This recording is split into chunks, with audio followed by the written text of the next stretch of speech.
was operator syndrome, how those two different. So Right. sorry to So interrupt you, but no problem. So when I was a resident or postdoc at the VA, I was looking at operator syndrome, and I was looking at just the mental health piece, and thinking about how what I'm looking at is in that narrow focus.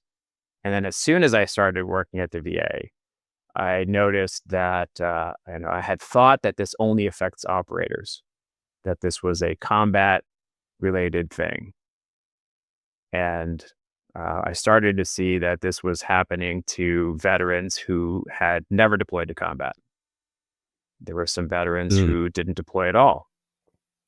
And then very quickly, I saw that I have to change my hypothesis for what this is.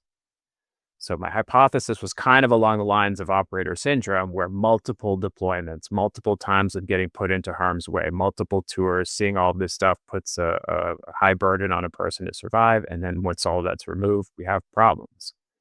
What I was seeing was a little bit different. And then this gets to answer your question about how does it differ from other diagnoses.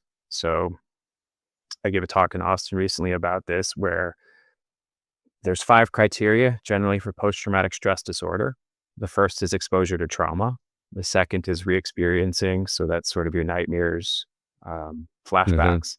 The third is avoidance of things that remind you of the event. The fourth is kind of negative thoughts about yourself, negative emotions, like I should have done better.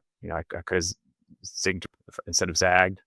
Uh, Right. and then the fifth is this hyperarousal, which sometimes we'll call hypervigilance.